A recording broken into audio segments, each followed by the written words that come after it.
Yes. Good morning, everyone. Good morning, sir. Good morning, बेटा. Good morning. देखो, सबको आ रही है, आवाज आ रही है सबको? बोर्ड दिख रहा ना? देखो, मैंने आप लोगों को पहले ही बताया था कि आप लोगों का फर्स्ट चैप्टर, सेकंड चैप्टर, कौन कौन से चैप्टर है जो एक बार सिलेबस में इंक्लूड है हाफ ईयरली कोर्स में। हाफ ईयरली कोर्स में आप लोगों का चैप्टर फर्स्ट है, चैप्टर सेकंड है, 9th है, 10th है, 11th नहीं है, 12, 13 एंड 14 ये चैप्टर्स हैं आप लोगों के।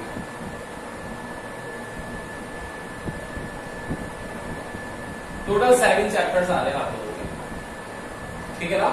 14 चैप्टर्स हैं हाफ ईयरली में, टोटल 7 चैप्टर्स आ रहे हैं आप लोगों के।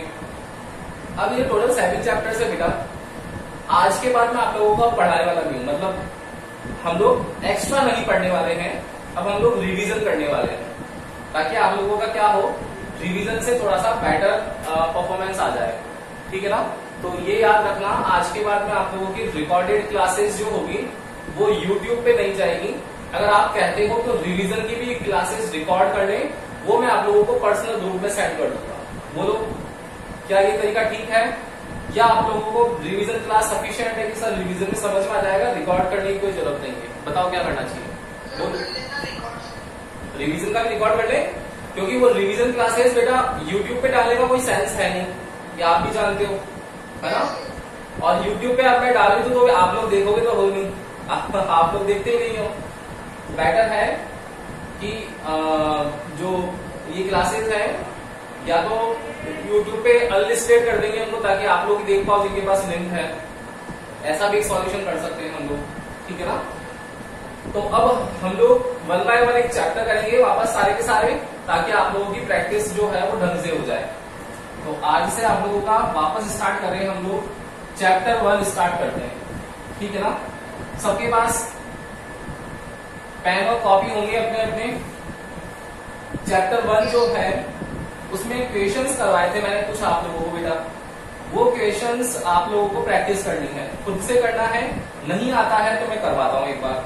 एक क्वेश्चन मैं करवाऊंगा, दूसरा क्वेश्चन आप लोगों को करना है। देखो, सबसे पहले मैंने आप लोगों को वहां पर फोर्स के बारे में पढ़ाया था कि अगर कोई दो ऑब्जेक्ट हैं तो उनके बीच में उनके चार्ज है Q1 Q2, उनके बीच की डिस्टेंस है r², तो जो इलेक्ट्रोस्टैटिक फोर्स होता है वो डायरेक्टली प्रोपोर्शनल होता है multiple of their charges and inversely proportional होता है square of distance in between them.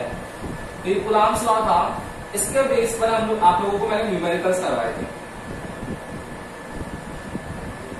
क्या न्यूमेरिकल्स थे? A B C D। आप लोगों के पास एक स्क्वायर शेप ऑब्जेक्ट है, इस स्क्वायर शेप ऑब्जेक्ट के लिए चार्जेस रखे हुए हैं। लेट सपोज ये 2 माइक्रोकूलम है, ये -2 माइक्रोकूलम है, ये 5 माइक्रोकूलम है, ये -5 माइक्रोकूलम। आप लोगों को इस तरीके से डायग्राम्स दे रखे हैं और बोला है कि इस पॉइंट कहां निकला है, इस पॉइंट O पर 1 माइक्रोकूलम है, जहां आप लोगों को रिजल्टेंट फोर्स निकालना है। Resultant force at point O कर सकते हो सर? करें? कैसे करेंगे बताओ? डायरेक्शन निकालनी पड़ेगी ना, बहुत इजी है भाई। ये प्लस का है, ये प्लस का है, क्या होगा?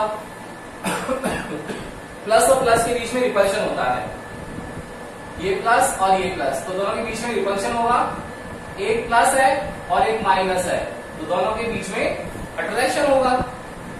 देखना बेटा, ये मेरा पॉजिटिव है +2 माइक्रोकूलम, ये मेरा +1 माइक्रोकूलम है, तो +2 और +1 के बीच में रिपल्शन होना चाहिए, तो ये जाना चाहिए इधर और O वाला जाना चाहिए इस तरफ। बताओ मुझे निकालना कहां पर है, A पर या O पर? O पर, तो इस A वाले को कंसीडर नहीं करेंगे, ओनली O वाले को ले लेंगे, तो ये फोर्स आ जाएगा मेरा FA। क्लियर होगा सबको। अब देखना, ये माइनस का है, ये प्लस का है, तो माइनस और प्लस के बीच में क्या होना चाहिए? अट्रैक्शन। अट्रैक्शन होगा तो ये जाएगा इधर, ये आएगा इधर। मुझे निकालना किस पर है? ओ पर निकालना है, तो ओ पर मैंने डायरेक्शन ले ली FC। आएगा सबको समझ में? जिसको भी डाउट है बोल जाना एक बार। जो न्यू स्टूडेंट्स कनेक्ट हुए थे, मिलिंद और दीप्तांशु, आ रहा है क्या समझ में बेटा? है ना? जहां भी दिक्कत हो, यश, आयुषी, वैभव, अजमत, किसी को भी दिक्कत हो वो बोल जाना बेटा ना। देखो फिर अब यहां देखना, ये बच गए दोनों B और D। B पर +5 माइक्रोकुलाम है, O पर +1 माइक्रोकुलाम है, तो फिर क्या होना चाहिए? रिपल्शन। ये जाना चाहिए ऊपर और ये जाना चाहिए किस तरफ? इधर। निकालना किस पर है? B पर या O पर? O पर, तो O पर रिपेल होकर चला गया, तो ये FB आ गया। क्लियर होगा सबको आप लोगों को? फिर ये D है, ये मेरा +1, ये -1, क्या होगा? अट्रैक्शन होगा, तो ये इधर आएगा और ये इधर जाएगा, तो ये इधर जाएगा और ये इधर आएगा। इधर आएगा मतलब D पर निकालना है, O पर निकालना है, O पर निकालना है, तो इस तरफ जाएगा, मतलब FD मेरा इस तरफ लगेगा। तो अब जो डायग्राम बना है उसके अकॉर्डिंग क्या आने वाला है कि हमारे पास में इस तरीके की सिचुएशन आ गई है, जिसमें एक तरफ FA है, दूसरी तरफ FC है, इस तरफ FB है और एक FD है। हम लोग ये पता है कि जितने भी परपेंडिकुलर बाइसेक्टर होते हैं, डायगोनल्स ऑफ स्क्वायर, मतलब ये मेरा एंगल 90 डिग्री होगा। 4 पार्ट्स हैं, तो ईच पार्ट की वैल्यू 90 हो जाएगी, तो ये 90 डिग्री है मेरा। क्लियर है ना? फिर दूसरी चीज मैंने आपको सिखा रखी है कि जो रिजल्टेंट निकलता है वो हमेशा मिड पॉइंट से निकलता है। अगर ये कंडीशन है तो रिजल्टेंट कहां से निकलेगा? यहां से। अगर आप लोगों के पास में ऐसा वेक्टर दे रखा है तो रिजल्टेंट के लिए हॉरिजॉन्टल और वर्टिकल कंपोनेंट ऐसे हो जाएंगे। अगर आप लोगों को कंडीशन दे रखी है ये वाली, तो इस तरीके से हो जाएंगे। तो क्या करेंगे इस कंडीशन में कि मिड वे से निकलना चाहिए रिजल्टेंट, तो FD और F इन दोनों को सेम डायरेक्शन में ऐड कर लेंगे, FD को ऐड कर लेंगे और रिजल्टेंट इनका कहां से निकल जाएगा? मिड पॉइंट से। तो रिजल्टेंट जो निकलेगा वो FR यहां से निकलेगा। बोलो क्लियर है ना? अब देखना, FA और FC की वैल्यू निकालनी है मुझे। FA कितना होगा? FA बोलो बेटा। K Q1 2 माइक्रोकुलाम, तो 2 × 10⁻⁻⁶। Q2 1 microcoulomb, 1 × 10⁻⁻⁶ divided by R। Let suppose ये मेरे पास साइड A ले लिया मैंने, कुछ भी वैल्यू हो सकती है A की, तो बताओ टोटल कितनी हो जाएगी बेटा? डायगोनल कितनी हो जाएगी? ये A है, ये A है, तो ओवरऑल AC कितना होगा मेरा? √2A।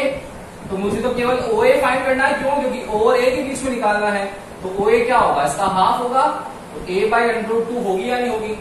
बिल्कुल होगी। तो A/√2 जब होगी तो मैं स्क्वायर करना है मुझे, स्क्वायर है ना, R स्क्वायर, तो A/√2, तो A² √2 ऊपर चला जाएगा, ये 2K हो गया। ओके, अब FC निकालेंगे, तो FC में बताओ, देखो माइनस आ रहा है। फोर्स मेरा स्केलर होता है वेक्टर होता है? वेक्टर होता है। मैंने आपको बता रखा है कि वेक्टर क्वांटिटी में प्लस और माइनस नहीं लगाने होते हैं। तो क्या आएगा? ये भी 2 माइक्रोकुलाम 1 माइक्रोकुलाम। बताओ दोनों की सेम वैल्यू आ जाएगी नहीं आ जाएगी? FA और FC की आ जाएगी क्या? क्लियर है ना? फिर सेम FB और FD भी इक्वल होने चाहिए। तो FB और FD कितने होंगे बेटा? FB और FD देखो सेम होंगे, 5 है, तो कितना आना चाहिए? K Q1 is 5 × 10⁻⁻⁶, Q2 1 × 10⁻⁻⁶ divided by R square. तो R वही A/√2 है, तो A²/2 ये आ गया हमारे पास। FB और FD इक्वल हो गए। क्लियर है ना? कर लोगे? अब मुझे रिजल्टेंट निकालना है। तो देखो सबका दिमाग चल रहा होगा यहाँ पर आप लोगों का कि sir vector quantity same direction में होती है तो हम लोग उसको ऐड कर लेते हैं, वेक्टर क्वांटिटी अगर ऑपोजिट डायरेक्शन में होती है तो उसको हम लोग माइनस कर लेते हैं, सब्ट्रैक्ट कर लेते हैं। ये हम लोग 11th क्लास में ही सीख चुके हैं अपने। तो क्या हो जाएगा? FA और FC सेम डायरेक्शन में है, तो कितना हो जाएगा? ये ट्वाइस ऑफ F हो जाएगा क्या? Twice of FA। सेम इसको भी ऐड कर सकते हैं, तो ट्वाइस ऑफ FB हो जाएगा। क्यों? बिल्कुल पता नहीं मुझे, आंसर मुझे आपको पता है, याद नहीं रहते हैं, क्वेश्चन याद रखते हैं हम लोग। देखो तो F A F C 2FA ये 2FB, तो रिजल्टेंट कितना आएगा बेटा? रिजल्टेंट का फॉर्मूला होता है, आपको सबको पता है, रिजल्टेंट का फॉर्मूला होता है √A² plus √B² plus 2AB cos theta. Now value of resultant force is F1²। F1 कितना है? 2FA है, तो 4FA² plus F2। F2 is 4FB² plus twice of 2FA 2FB cos 90। cos 90 की value कितनी होती है? 0 होती है, मतलब ये ओवरऑल 0 हो जाएगा। तो FR में 4 को बाहर कॉमन ले लूंगा, तो √FA² प्लस FB² बचने वाला है। ये FA और FB की वैल्यू लिख दोगे आप लोग, इसको सॉल्व कर लोगे यहां से, तो आंसर आ जाएगा आप लोगों का। बोलो कर सकते हो क्या? या सॉल्यूशन भी बताऊं? सॉल्यूशन कर सकते हो या करवाऊं सॉल्यूशन? या छोड़ो, जल्दी से बोलो, बोलो कर लोगे ना बेटा? हाँ, तो तरीका पता पड़ गया ना कि कैसे क्वेश्चंस को डील करना है। अगर ऐसा क्वेश्चन आ जाता है आप लोगों से तो कैसे आप लोगों को क्वेश्चन करना होगा। कर लोगे नेक्स्ट क्वेश्चन? स्क्रीनशॉट चाहो तो ले लो एक बार। इसके आगे नेक्स्ट क्वेश्चन अब आप लोगों को करना है सबको। ले लिया स्क्रीनशॉट? अब क्वेश्चन नंबर 2 जो है वो आप लोगों को करना पड़ेगा।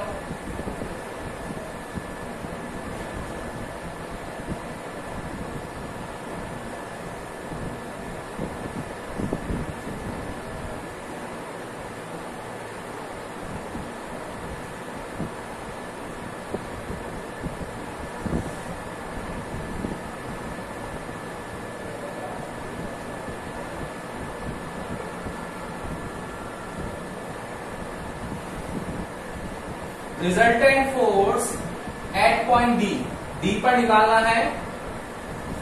डिस्टेंस वही ए ले लो, ए की वैल्यू कुछ भी हो सकती है, जो भी आप लोगों को गिवन होगी, तो स्टैंडर्ड निकाल लो एक बार।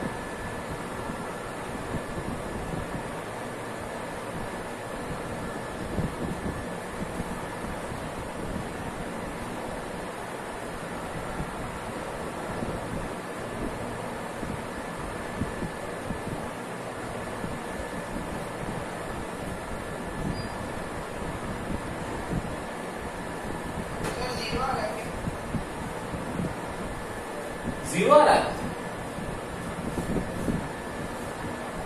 जीरो तो नहीं आएगा, जीरो सेंटर पे होगा ना, ओ पर, तो जीरो आएगा, डी पर जीरो नहीं आएगा।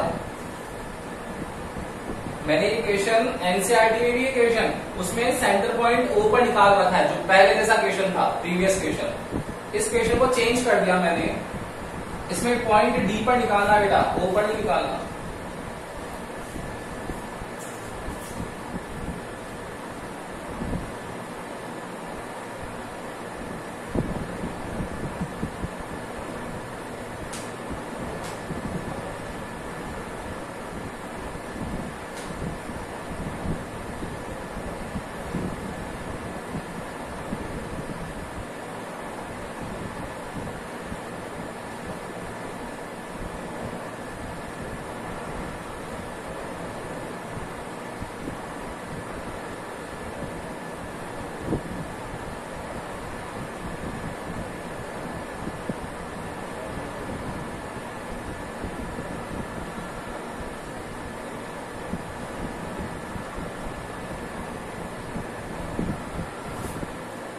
सब कर रहे हो क्या?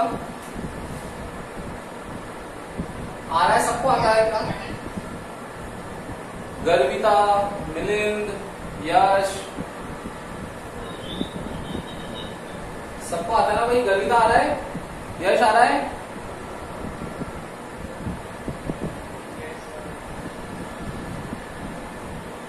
जल्दी से एक बार आंसर निकाल लो।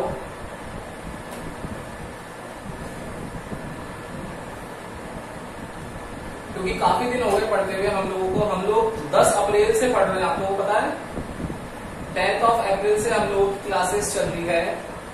अप्रैल, मई, जून, जुलाई और अगस्त, और रिवीजन नहीं हो रखा है आप लोगों का, तो बेटर है कि जितना पढ़ा है उसको रोक दिया जाए। मैं चाहता तो मैंने आप लोगों को बोला था कि सेकंड बुक पूरी आएगी, तो मेरी प्लानिंग थी कि मैं आप लोगों को 11th चैप्टर जो है वो भी करवा दूं, लेकिन फिर मैंने सोचा कि आप लोगों को नहीं, 11th चैप्टर की नीड नहीं है, आप लोगों को रिवीजन की नीड होगी, क्योंकि टोटल 7 चैप्टर हो गए। तो अब आप लोगों को लगने लग गया होगा कि हाफ कोर्स हो गया हमारा, तो कहीं ना कहीं ग्रिप आए कोर्स पर, है ना, क्योंकि काफी आप लोगों की भी, हम लोग जानते हैं कि क्लासेस काफी हैक्टिक शेड्यूल रहता है आप लोगों का भी। सुबह आप लोगों की स्कूल से क्लासेस, शाम को कोचिंग क्लासेस, फिर आप लोगों का होमवर्क रहता है इतना सारा। तो एक बार जो रिवीजन चल रहा है बेटा, चैप्टर फर्स्ट का रिवीजन चलेगा कल भी। आप लोग कोशिश करना कि चैप्टर फर्स्ट को एक बार पढ़ो अच्छे से। जहां भी डाउट आता है आप लोगों को चैप्टर फर्स्ट में आकर के आप लोग पूछ सकते हो। क्लास में आप लोगों को जहां भी डाउट आता है पूछ सकते हो, कोई दिक्कत नहीं है ना। लेकिन जिम्मेदारी आप लोगों की है, रिस्पॉन्सिबिलिटी आप लोगों को लेकर चलनी है कि हम लोगों को पढ़ना है। अगर आप लोग ये सोच के चलोगे कि हाँ सर रिवीजन करवा रहे हैं चैप्टर का, हम लोग पहले एक बार पढ़ लेते तो बढ़िया रहेगा, अदरवाइज नहीं रहेगा। बोलो भाई।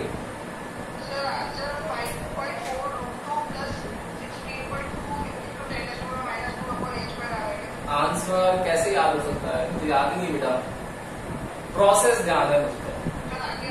सबके आ रहा है कि 2-3 जनों के अगर आंसर ही आ रहा होगा तो मतलब सही आ रहा है, सीधी सी बात है।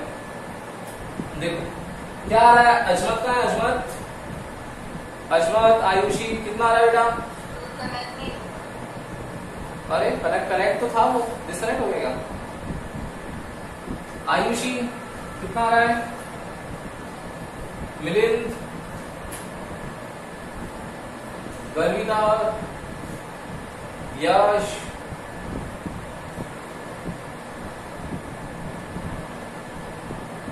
देखो भाई डी पर निकालना है मुझे, रिजल्टेंट फोर्स एट डी निकालना है। ध्यान से देख लेना जिन लोगों को प्रॉब्लम आ रही है। भाई ये मेरा क्या है, प्लस है, मुझे डी पर निकालना है, ये भी क्या है मेरा प्लस है। बेटा प्लस और प्लस के बीच में क्या होगा, रिपल्शन होगा, तो ए जाएगा इधर, डी जाएगा इधर। निकालना कहां पर है, डी पर। इस ए वाले को हटा लेंगे, डी वाले को ले लेंगे, एफ ए। क्लियर। अब हम लोग सेकंड निकालेंगे, तो पॉइंट बी पर हमारा 3 माइक्रोकुलाम चार्ज है, पॉइंट डी पर अगेन प्लस 3 माइक्रोकुलाम है।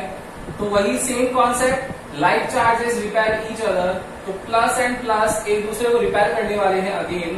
तो जब हम लोग यहां से इसको डायगोनल ड्रॉ कर लेंगे, तो डायगोनल ड्रॉ करते ही अगेन रिपेयर करेगा इसको, तो प्लस और प्लस की वजह से रिपेयर करके ये इधर जाएगा। मुझे निकालना बी पर है या डी पर है बेटा, डी पर निकालना है, तो ये मेरे पास एफ बी आ गया। क्लियर। नाउ पॉइंट सी पर आप लोगों का प्लस 2 माइक्रोकुलाम है, पॉइंट बी पर प्लस 3 माइक्रोकुलाम है, अगेन प्लस और प्लस के बीच में रिपल्शन होना चाहिए। तो ये प्लस वाला इधर जाएगा, ये प्लस वाला इधर आएगा, तो यहां पर जब आएगा तो यहां पर आप लोगों के पास एफ सी हो जाएगा।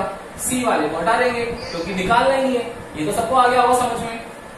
यस और नो? मिलिंद, यश, आयुषी, गर्विता, आ रहा है बेटा? क्लियर है ना? अब देखो क्या क्या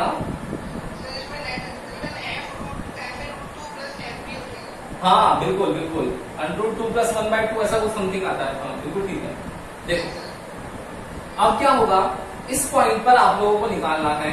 तो देखो ये एफ ए वर्टिकल कंपोनेंट है, मतलब इसको रिजॉल्व करने की कोई जरूरत नहीं है। एफ सी हॉरिजॉन्टल है, इसको रिजॉल्व करने की जरूरत नहीं है। मतलब एफ सी और एफ ए का एक रिजल्टेंट आएगा, एफ ए और एफ सी का। वो रिजल्टेंट कहाँ आएगा, मिड पॉइंट से। ये देखो मिड पॉइंट से रिजल्टेंट आएगा, ये आ गया एफ आर। और ये एफ आर और एफ बी किस डायरेक्शन में हो गए, सेम डायरेक्शन में। बताओ तो इन दोनों का जो रिजल्टेंट आएगा वो ऐड कर लेंगे हम लोग। क्लियर है ना, कहानी समझ में आ रही ना भाई, कि एफ ए और एफ सी का निकालना है। तो आप लोग क्या बोलोगे कि sir F A F C का निकाल लो, F A square plus F C square plus 2 F A F C cos 90 0। तो मेरे पास एफ आर आ गया कितना, F A square plus F C square. F A और एफ सी की वैल्यू लिख लेंगे, तो जो भी आएगा उससे एफ आर आ जाएगा, और एफ आर और एफ बी अब क्या दिख रहे हैं, सेम डायरेक्शन में दिख रहे हैं, तो जो न्यू रिजल्टेंट आएगा एफ आर डैश वो क्या आ जाएगा, F R plus F B. Clear है सबको? बस अब तो एफ ए एफ बी और एफ सी की वैल्यू निकालनी है, वो निकाल ही सकते हो आप लोग। इसकी वैल्यू निकालनी है ए की, डी पे तो क्या होगा, के Q1 Q2, Q1 ये हो जाएगा, Q2 ये हो जाएगा, डिस्टेंस ए हो जाएगी।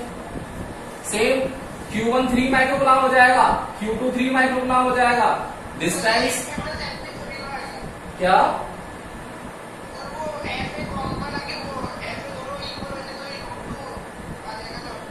हाँ बिल्कुल बिल्कुल, हाँ देखो 2 माइक्रोकुलाम एफ ए और एफ सी बिल्कुल सही बात है, इक्वल आएंगे। तो ये दोनों जब इक्वल आएंगे तो √2 एफ ए आ जाएगा, बिल्कुल ठीक है। और ये √2 एफ ए यहां लिखोगे, प्लस इसका फिर 1/2 आएगा डेफिनेटली, तो कॉमन लेकर के √2 प्लस 1/2 वाली कंडीशन आ जाएगी, बिल्कुल सही है, ठीक है ना। तो कुल मिलाकर के आप लोगों को फॉर्मूले में कोई दिक्कत नहीं है भाई, के Q1 Q2 over are square ये तो सब जगह लिख सकते हो। मेन कॉन्सेप्ट क्या है इस क्वेश्चन का, जो क्वेश्चन का कॉन्सेप्ट है वो ये है कि रिजल्टेंट फोर्स कैसे निकालते हैं। अगर आप लोगों को ये कहानी समझ में आती है तब तो बहुत इजी है, फिर तो बस फॉर्मूले में तो आंसर रख करके बच्चा ही निकाल लेता है 6 क्लास का, ठीक है ना। तो वो तो काम कर सकते हो के Q1 Q2 upon are square से। कहानी कहां पर है कि पहले तो आप लोगों को डायग्राम ड्रॉ करना पड़ेगा कि अट्रैक्शन और रिपल्शन कहां पर है। फर्स्ट चीज अट्रैक्शन रिपल्शन के बारे में पता पड़ना चाहिए। सेकंड पता पड़ना चाहिए कि किस पॉइंट पर निकाला जा रहा है, सेकंड चीज। थर्ड आप लोगों को ये फॉर्मूला पता होना चाहिए कि भाई हॉरिजॉन्टल और वर्टिकल का रिजल्टेंट मिड में से जाएगा और सेम डायरेक्शन वालों को ऐड करना होता है, ऑपोजिट वालों को माइनस करना होता है। बस ये 3 पॉइंट ध्यान रखने हैं, आप लोगों का पूरा क्वेश्चन आप लोगों के हाथ में होगा। ध्यान रखना 3 to 4 मार्क्स का क्वेश्चन आता है एग्जाम में, 3 से 4 नंबर का, छूटना नहीं चाहिए। हो सकता है ये क्वेश्चन आप लोगों के सीबीएसई 18 में आया हुआ है, सीबीएसई 18 में आया, लास्ट ईयर एप्लीकेशन आ गई थी गाउस लॉ की, तो इस बार फिर चांसेस है कि ये क्वेश्चन आए आप लोगों का, ठीक है ना।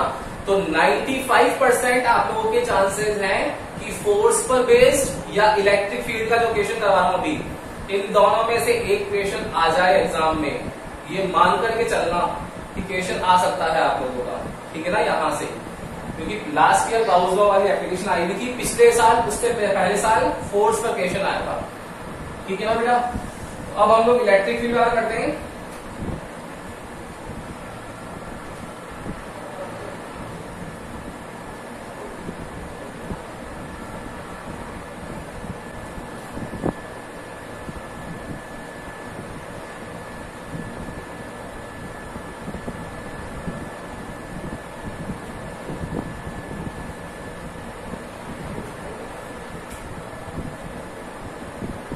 थर्ड क्वेश्चन है आप लोगों के पास,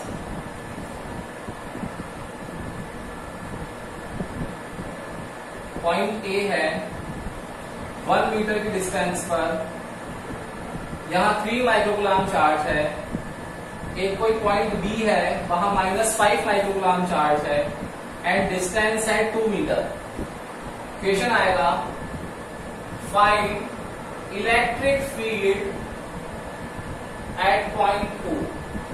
देखो ध्यान रखना, जब भी फोर्स पूछेगा ना, मान लो यहाँ फोर्स पूछता तो आप लोगों को O पर एक चार्ज देगा, क्लियर है ना भाई। फोर्स जो लगता है ना, याद रखो फोर्स हमेशा 2 चार्ज के लिए आता है, तभी तो हम लोग फॉर्मूले में क्या लिखते हैं, के Q1 Q2 upon are square. ये तो 2 भी चार्ज होंगे तभी लगेगा, लेकिन इलेक्ट्रिक फील्ड जो होता है बेटा वो होता है KQ अपॉन आर स्क्वायर। देखो जहां पर केवल सिंगल चार्ज है, तो सिंगल चार्ज का मतलब सिंगल चार्ज के लिए लगना चाहिए, यही तो होगा कि भाई सिंगल है तो सिंगल के लिए लगेगा।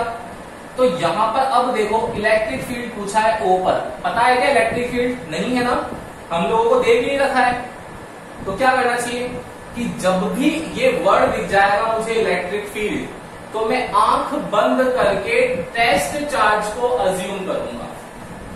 क्या, मार्क माय वर्ड, कि अगर आप लोगों के पास में इलेक्ट्रिक फील्ड जो भी वर्ड आएगा तो इलेक्ट्रिक फील्ड के वर्ड के अंदर आप लोगों को हमेशा टेस्ट चार्ज को अज्यूम करना है। Test charge always plus Q nought होता है, तो यहां पर हम लोग प्लस क्यू नॉट इमेजिन कर लेंगे। अब देखो फिर वही कहानी, सेम कहानी स्टार्ट हो गई। अब देखो ये प्लस है, ये प्लस है, प्लस और प्लस के बीच में क्या होना चाहिए बेटा, रिपल्शन। ये जाएगा इधर, ये जाएगा इधर, मुझे निकालना किस पर है, ओ पर। तो ये ओ पर मेरा इलेक्ट्रिक फील्ड ई ए आ गया। वहां एफ लिखते थे, यहां हम लोग ई लिख लेंगे। नाउ ये मेरा -5 माइक्रोकूलम है, तो माइनस और प्लस, प्लस और माइनस के बीच में क्या होगा, अट्रैक्शन। ये इधर जाएगा, ये इधर आएगा, निकालना ओ पर है, तो इलेक्ट्रिक फील्ड आ गया ईबी। अगेन इलेक्ट्रिक फील्ड दोनों वेक्टर क्वांटिटी है, तो एक तरफ ई ए है, एक तरफ ईबी है, मुझे रिजल्टेंट निकालना है। बताओ रिजल्टेंट कहां से निकलता है, मिड में से। ये रिजल्टेंट निकल गया मिड में से, इसकी वैल्यू निकाल लेंगे। क्या निकालेंगे, रिजल्टेंट की वैल्यू सबको पता है आप लोगों को क्या होती है, E A square plus E B square plus 2 E A E B cos 90 है यहां पर अगेन, तो कॉस 90 हो जाएगा, तो कितना आएगा, देखो ये 0 E A square plus E B square. E और ई बी की वैल्यू लिखनी है। ई ए कितना होता है बेटा, के क्यू ओवर आर स्क्वायर, तो के की वैल्यू चाहो तो लिख लो 9 × 10⁹, नहीं तो के को कांस्टेंट रख लो, हर बार बाहर निकाल देंगे के को। ठीक है, के लिख लिया। क्यू कितना है ए के लिए 3 माइक्रोकूलम ओवर डिस्टेंस 1 का स्क्वायर 1। ईबी कितना आएगा, वही फॉर्मूले से के क्यू और आर स्क्वायर, के रख लिया 9 × 10⁹। क्यू देखो इलेक्ट्रिक फील्ड क्या है, वेक्टर क्वांटिटी है क्या, बताओ माइनस लिखेंगे क्या, बिल्कुल नहीं लिखेंगे। 5 × 10⁻⁶, 2 का स्क्वायर 4। ये ई ए और ई बी की वैल्यू यहां जब पुट कर दोगे तो आप लोगों का रिजल्टेंट आंसर आ जाएगा। बोलो आया क्या समझ, सबको आ गया ना, कर दोगे ना ऐसे क्वेश्चंस। तो इलेक्ट्रिक फील्ड का क्वेश्चन आप लोगों के आ सकता है, या तो इलेक्ट्रिक फील्ड या फिर इलेक्ट्रिक फोर्स। याद रखना क्वेश्चंस 95% चांसेस है बेटा कि यहां से क्वेश्चन आ जाए आप लोगों के। तो एक क्वेश्चन अब आप लोगों को करना है। हाँ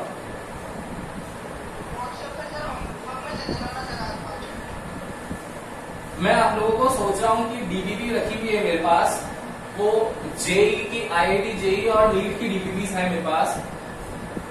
तो अगर आप लोग करते हो सॉल्व तो मैं आप लोगों को सेंड करूं, पर पता पड़ा कि आप लोग कर ही नहीं रहे हो तो कोई साइंस नहीं है मेरा भी भेजने का, फालतू में मैं भी कोई मेहनत करूं। आप लोग मेहनत करने को तैयार हो साथ में तो मैं भेज देता हूं आप लोगों को, कोई इशू नहीं है, आज भेज दूंगा। देखो क्वेश्चन नंबर 4 है आप लोगों के पास। अब देखना सब जनों को करना है कि अगर आप लोगों के पास में सेम क्वेश्चन आ गया फिर वापस, अब की बार ट्रायंगल वाला करते हैं। चलो स्क्वायर हो गया बहुत, इस बार ट्रायंगल वाला करते हैं।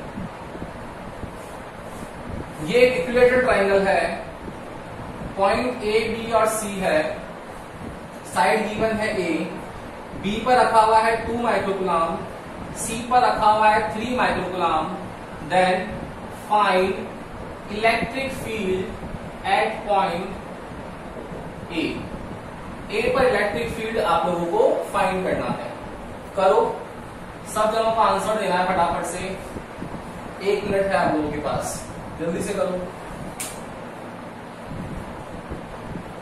यहां 2 है, यहां 3 है। क्या बताया मैंने, इलेक्ट्रिक फील्ड का जब भी क्वेश्चन आए आंख बंद करके क्या सोचना है, टेस्ट चार्ज को अज्यूम करना है। तो पॉइंट ए पर निकालना है, वहीं पर टेस्ट चार्ज अज्यूम कर लो, बहुत इजी है, हो जाएगा।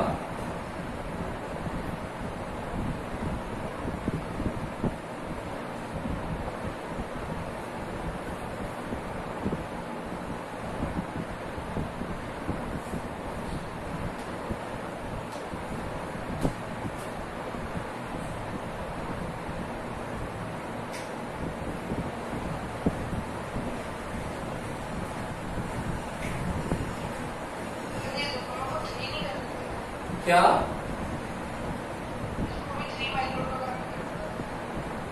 क्यों, इजी हो जाएगा इसलिए अंडरवुड में। वैल्यू रखनी नहीं पड़ेगी, कर सकते हो, कोई दिक्कत नहीं है। कॉन्सेप्ट सीखना है नहीं, कुल मिलाकर के वैल्यूज तो आप लोग अपनी चॉइस से रख सकते हो। देखो पॉइंट ए पर निकालना है, क्या करना चाहिए बताओ मुझे? एक टेस्ट का रिज्यूम करना चाहिए क्या? बिल्कुल करना चाहिए। ये प्लस है, ये प्लस है, प्लस और प्लस के बीच में क्या होगा बेटा? रिपल्शन होगा। ये जाएगा इधर, ये जाएगा इधर।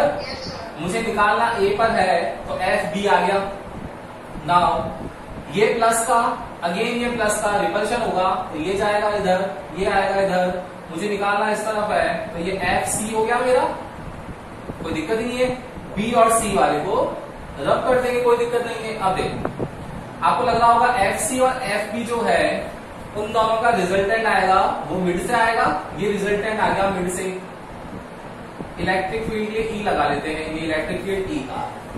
तो अब आप लोगों को एंगल लिखना पड़ेगा ईसी और ईबी के बीच में। इस बार एंगल 90 डिग्री नहीं है, इस बार एंगल क्या है कि इक्विलेटरल ट्राइंगल है। तो ये अगर 60 है तो ये मेरा वर्टिकली अपोजिट एंगल हो गया, तो ये कितना हुआ? 60 हो गया। तो बताओ रिजल्टेंट इलेक्ट्रिक फील्ड जो आएगा वो कितना आएगा? A square plus B square plus twice of A B cos 60। Clear है? तो कितना आएगा value? E A square plus E B square plus twice of E A E B cos 60। Cos 60 कितना होता है? 1/2। इस 2 से 2 कैंसिल हो जाएगा, तो ये बच जाएगा आप लोगों के पास में under root of E A square plus E B square plus twice of E A E B. जब इसमें वैल्यू रख लोगे ई ए की, ये ई बी कितना आएगा? के क्यूब, के 2 इंटू 10⁻⁻6 ए स्क्वायर। ये कितना आएगा? के 3 इंटू 10⁻⁻6 ओवर आर स्क्वायर या ए स्क्वायर। जब ये वैल्यू रख लोगे, सॉल्व कर लोगे तो रिजल्टेंट इलेक्ट्रिक फील्ड आ जाएगा। बताओ इजी है या टफ है? बोलो भाई। यश, मिलिंद, इजी है ना बेटा? गलिता कर लोगे ना? सब कर लोगे? चलो तो आज प्रैक्टिस करना। आज आप लोगों को प्रैक्टिस करनी है इलेक्ट्रिक फोर्स और इलेक्ट्रिक फील्ड के न्यूमेरिकल्स की। मैंने और भी करवा रखे हैं आप लोगों को नोट्स में, देखना वो स्टार्टिंग के सारे नोट्स जो है आप लोगों के पास उसमें करवा रखे हैं मैंने। फिर उसके बाद आप लोग गाउस लॉ पढ़ना, गाउस लॉ की एप्लीकेशन। कोई भी अगर डाउट आता है तो कल की क्लास में आप लोग आकर के पूछना, कल गाउस लॉ एप्लीकेशन करेंगे हम लोग, ठीक है ना? तो जो भी डाउट आए वो पूछ लेना, रिवीजन हो जाएगा आप लोगों का चैप्टर फर्स्ट का अच्छे से। ओके, एंड नेक्स्ट इन्फॉर्मेशन कि आप लोगों का 28 जो परसों है उस दिन क्लास नहीं होगी आप लोगों की, उस दिन आप लोगों की पीटीएम है। तो आप लोगों का टाइम स्लॉट 12 बजे का है, पता है आप लोगों को? ठीक है ना? मैं कल आप लोगों को और इन्फॉर्मेशन दे दूंगा। पीटीएम में आना चाहो तो अपने पेरेंट्स को बोलना है आप लोगों को। ओके, तो अब हम लोग नेक्स्ट क्लास में मिलते हैं। Good day.